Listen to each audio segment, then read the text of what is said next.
ಕರ್ನಾಟಕ ರಾಜ್ಯದ ಹವಾಮಾನ ಮುನ್ಸೂಚನೆ. ನಾನು CS ಪಾಟೀಲ್, ವಿಜ್ಞಾನಿ, ಹವಾಮಾನ ಇಲಾಖೆ, ಬೆಂಗಳೂರು.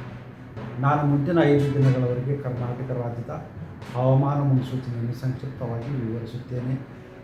ಇಂದು ಕರಾವಳಿ ಜಿಲ್ಲೆಗಳಲ್ಲಿ ವ್ಯಾಪಕವಾಗಿ ಮಳೆಯಾಗಿದ್ದು, ಉತ್ತರ ಹಾಗೂ ದಕ್ಷಿಣ ಒಳನಾಡಿನಲ್ಲಿ ಕೆಲವು ಕಡೆ ಮಾತ್ರ ಮಳೆಯಾಗಿದೆ.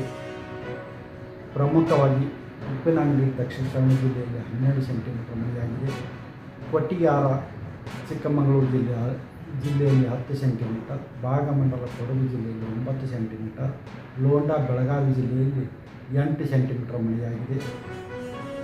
ಈಗಿರುವ ಹವಾಮಾನದ ಸಿನಾಪ್ಟಿಕ್ ಸ್ಥಿತಿಯಂತೆ ಪೂರ್ವ ಅರಬ್ಬಿ ಸಮುದ್ರದ ಕರ್ನಾಟಕದ ಕರಾವಳಿಯಲ್ಲಿ ಟ್ರಫ್ ಇರುವುದರ ಹಿನ್ನೆಲೆಯಲ್ಲಿ ಕರಾವಳಿ ಜಿಲ್ಲೆಗಳಲ್ಲಿ ಜೂನ್ 18ರಿಂದ ಜೂನ್ 22ರವರೆಗೆ ವ್ಯಾಪಕವಾಗಿ ಮಳೆಯಾಗುವ ಹೆಚ್ಚಿನ ಸಾಧ್ಯತೆ ಇದ್ದು, ಉತ್ತರ ಹಾಗೂ ದಕ್ಷಿಣ ಒಳನಾಡಿನಲ್ಲಿ ಜೂನ್ 18ರಿಂದ ಜೂನ್ 22ರವರೆಗೆ ಕೆಲವು ಕಡೆ ಮಾತ್ರ ಮಳೆಯಾಗುವ ಹೆಚ್ಚಿನ ಸಾಧ್ಯತೆ ಇದೆ.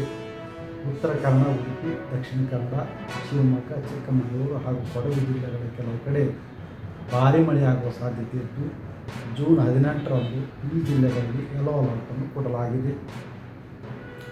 ಬೆಂಗಳೂರಿನಲ್ಲಿ ಜೂನ್ 18 ಹಾಗೂ 19ರಂದು ಕೆಲವು ಕಡೆ ಹಗುರವಾಗಿ ಮಳೆಯಾಗುವ ಹೆಚ್ಚಿನ ಸಾಧ್ಯತೆ ಇದೆ.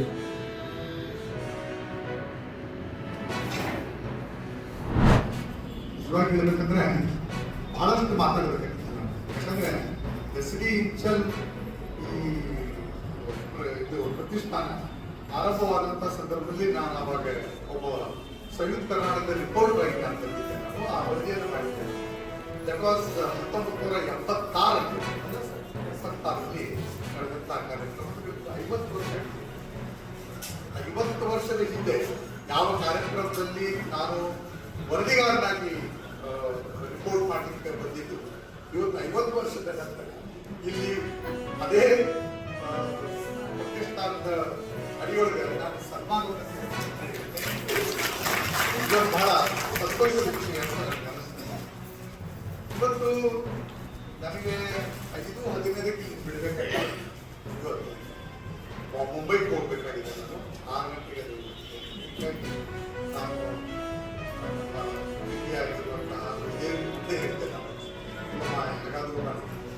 ನನಗೆ ಬಿಟ್ಟು ಬಿಡು ಅಂತ ಹೇಳ್ತೇನೆ ನಾನು.